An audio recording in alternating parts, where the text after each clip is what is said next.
Tatamaan ako niyan. Sino yan? Matamaan niyang electric pan. Naku po, Rina, sinabi na ang totoo, dahilan ng pagbabago ng behavior ni Rina. Matatandaan natin na nitong nakaraang linggo ay ipinasyal ni Ate Melanie si Rina sa mall na sila lang dalawa.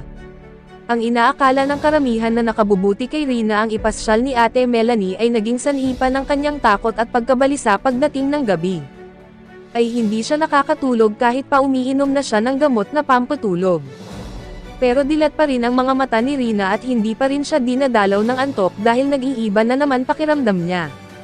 Noong tinatanong siya ni Ate Roda kung anong problema niya, sagot lang ni Rina ay wala wala ma lang ang sagot ni Rina.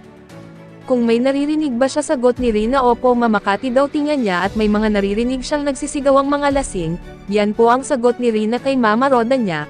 Ayaw niya ng maraming tao dahil natatakot daw siya, at isa pa sa ikinabalisa ni Rina ay hindi niya kasama ang Mama Roda niya, mas panatag po talaga loob ni Rina kapag kasama niya ang Mama Roda niya. Yun siguro ang dahilan ng pagkakaroon ng matinding depression ni Rina, yung may naglalasing at baka may nakita ito noon na isang lasing na nagwawala kaya nagkaroon ito ng matinding depression. Ang tanong ko lang, nasaan na kaya yung sinasabi nilang isang big timer na sponsor ni Rina na gustong makita si Rina at ipapacheck up si Rina sa St. Luke Hospital? Bakit parang wala na itong balita para maipa-check up na ang ating mahal na bunsong Rina? Guys, patuloy pa din nating ipag-pray ang ating langgang Rina para sa kanyang tuluyang kagalingan na sana mapaglabanan na ni Rina ang lahat ng takot na nasa isip niya. So guys, hanggang dito na po muna tayo mga ka-Jar Heinz fans.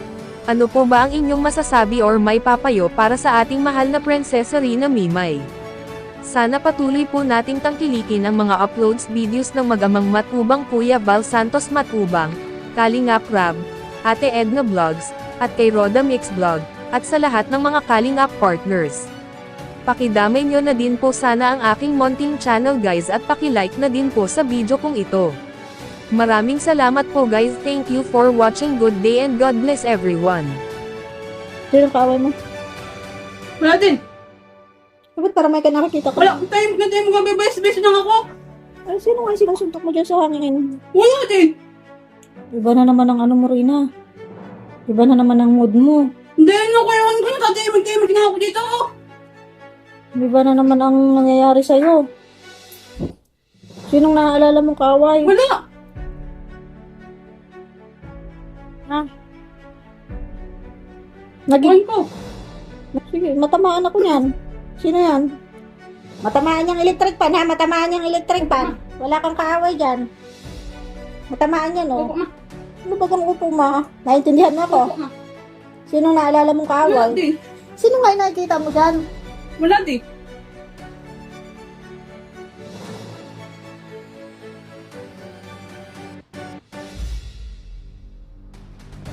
Hindi ka naman galit sa kanya. Hindi po. Eh, ano yung naalala mo ngayon? Wala din po. Yun totoo. Sabi mo sa akin anong naalala mo. Para naiintindihan ko yung pinagaganyan mo. Kasi hindi ko man yan maintindihan hanggat di mo sinasabi. Opo, ma. Ano nga yun? Ano? Wala din. Sabihin mo anong naalala mo. May naririnig ka ba? Opo. Sa tenga mo may naririnig ka? Opo. Ano? Iwan ko. Para Makati. Parang may bulong-bulong. Opo. Parang may mga sumisigaw. Opo. Ngayon parang marami sila na sumisigaw. Marami po. Marami. Opo. Maingay. Opo. Paano ang gusto mo? Hindi ka pupunta sa maingay na lugar? Siya, opo. Sa tahimik ka lang? Opo.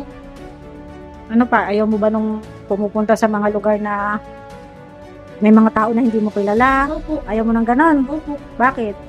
Natukod din po ako kung may tao. Dami po lahat dun. Yun na naman yung alala mo. Oh, kahapon natakot ka. Opo. Bakit? Wala ka sa mo. Andun na si Mama Melanie mo. Opo. Tama ka. Wala. Di ba ako kasama kahapon? Oo nga. Si Mama Melanie mo man lang.